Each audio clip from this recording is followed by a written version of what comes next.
food. I just like beer. CBS Monday, October 1st.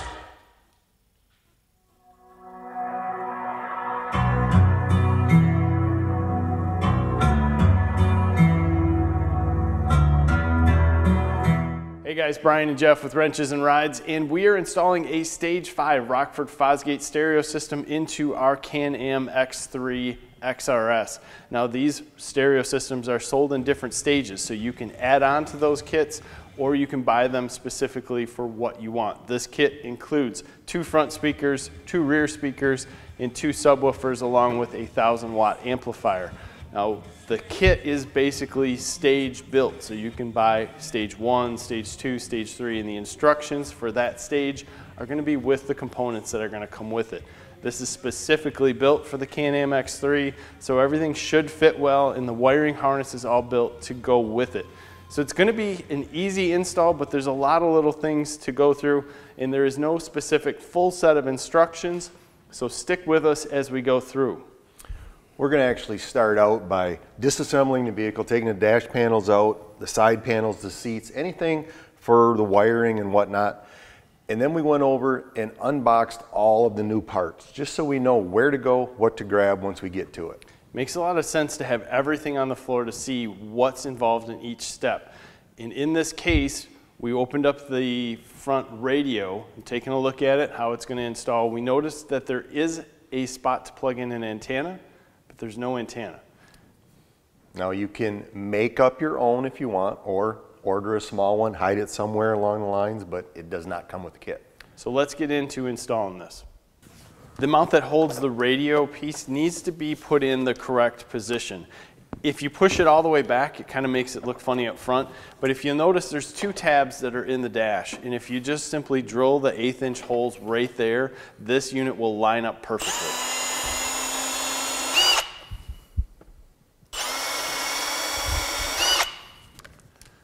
Mounting the stereo is pretty simple. They just have some base plates here that you put it in, and it's held in by some small screws. The instructions really walk you through this well. Be careful with the small screws and don't over tighten anything. You are into plastic. All right, because our stereo does not have any inputs or USB ports on the inside, we purchased a panel mount input port from Rockford Fosgate. $49, and it basically connects up with 2 RCAs and a USB port. This is a 6-foot long cable that we ran back to one of our cup holders. We can put a 3.5mm plug or a USB into this and connect up to this radio. So this is back here and will connect to the USB ports and the auxiliary input port on our radio, giving us easy connections to them on the outside. And we're going to hook that up, and then we're also going to hook up this connection here, drop the power supply down by the fuse box. There is a factory connector down there that this plugs into, so you have switched power to the radio, no issue, and then you also have all your speaker wires. Now because we're doing the Stage 5 kit, we're just going to plug this in, put it in place, and then start working on our amplifier so we can get all our wiring run, buttoned up, and ready to go. Because of your power steering box over here, it's going to be very tight to put the amplifier in. Make sure you follow the instructions as to where you tune the amplifier for initial settings, like shown. And then we installed the amplifier to the amplifier plate and worked our way to get it in here without damaging the amplifier. It's going to be tight. Some machines can do it, some can't. We were able to slide it in, get all the brackets in place, and tighten it up. Once your amp is connected, there's a wiring harness that you can disconnect from the main large power cable coming to the amp. That's going to give your inputs that are going to come into the stereo. So since we set the channel up as a 2-channel amp, we're going to use our front line out as our main way of connecting to the front and rear speakers. And then we are going to use the sub line out to feed the sub, and that's labeled as rear.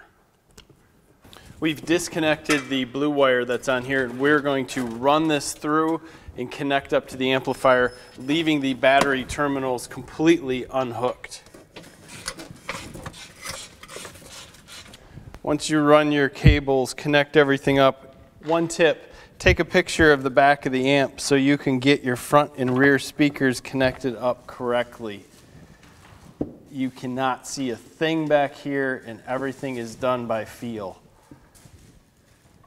Getting the subwoofer enclosure into the bottom underneath the seats is a pain in the butt. There's no doubt about it. You have to remove a brake line connector, and it's just a 10mm nut and bolt, and then you have to pry these things underneath the seat brackets, and it's going to take a pry bar and some pounding. Once they are in place, you will then use some self-tapping bolts to go through the side brackets into the frame, and then you'll drill 4 holes and connect them to the bottom of the skid plate. All these connections are just plug and play. So the subwoofer boxes come with their own cables, but included with the amp was a Y connector, so you could connect both these cables into the back of the single output on the sub. Just connect these up, run them up to the top, and make sure they're connected into the sub output. If you have an XRS, you're going to have to move the external shock reservoirs in some manner or another. Some people turn them inside, some people turn them outside, but we found that we could just lower ours down so they're about 1/4 inch, maybe 1/2 inch away from the bottom of the machine, and we can mount up everything nice and tight there. Putting together these rear speaker bar clamps are pretty simple. There's some rubber that's in the center, and they provide you a tool. It's just a T45 security Torx head. Just get your own if you can. It's much easier. Putting everything together, make sure you have some Loctite back here and follow the instructions if you read them. It's simple. Everything's just going to kind of click into place, and you're going to tighten them up so that the music is going inside the cab. Nice, easy setup back here. After mounting both rear speakers in place and then working on getting the wiring in the back through the cavity, through the center tunnel, and up to the front, we're going to jump back onto the subwoofers and put those into place and get everything set there, so we only have to work on the front speakers. Included with the sub is a single wire, and this wire needs to be used to connect everything up so these subs can be placed in series. So just connect one of the positives to one of the negatives with that one wire. It'll look like that. From there, the inside of these subs are all connected up with twisty ties. So take out those twisty ties so we can get to their wiring.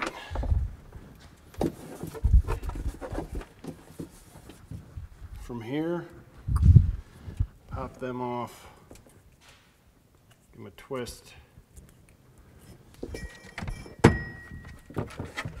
Connect them back on the sub as labeled, red to red, black to black.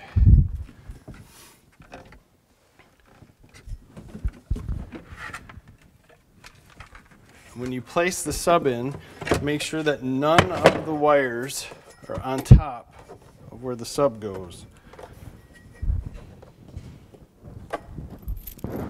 There are holes pre-drilled, and Rockford Fosgate says do not use the attached grills. I like the idea of the added protection, and I do not know why they say don't use them. We checked a seat, and one seat works, so we're going to try putting them in.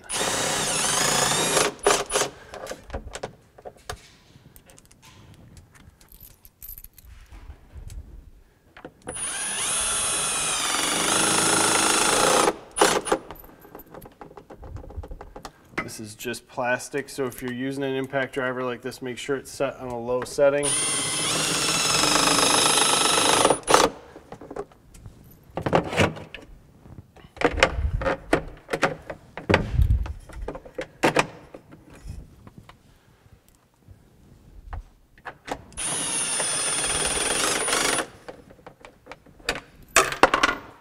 Once you're done screwing these in up here, go up to the amp, run your wires, connect everything up, and make sure that you have your Y splitter there so it can be connected by the power.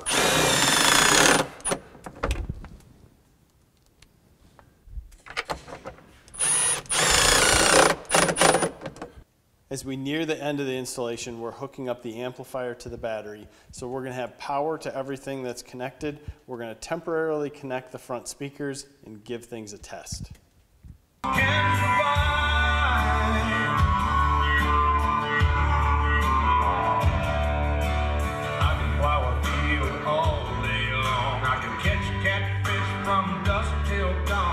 So after a quick test of everything working, zip tie your wires in place, electrical tape them where they need to go, make sure they're secure, and that nothing is hanging and going to pull out.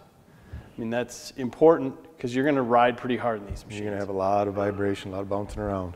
So after you get everything buttoned up, you can then start to put your front panels on, install your front speakers.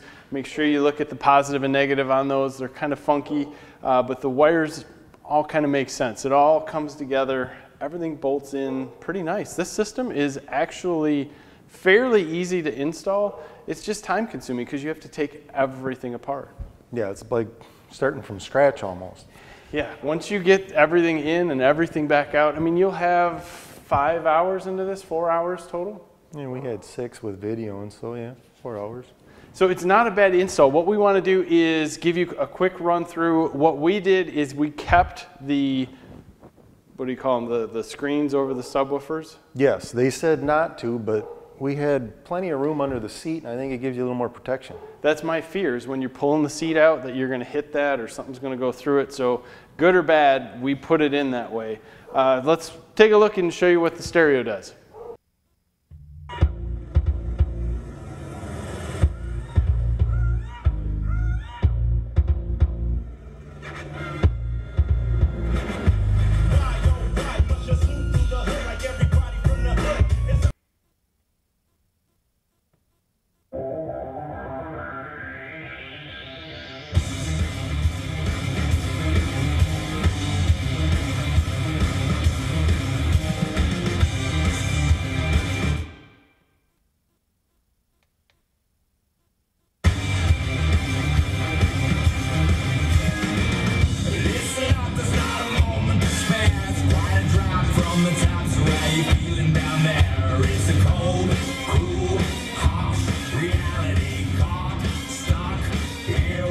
So that's it. I think this is a pretty good install.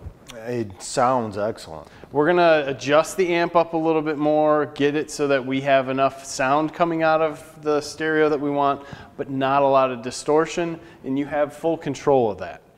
So we're going to go to the Hatfield-McCoy trails. We're going to have this out there with a lot of other machines. We're going to give you more of a how does it work on the trail thing.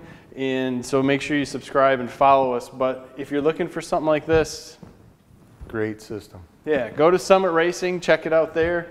Other than that, guys, hope you enjoyed it. Hope you get one.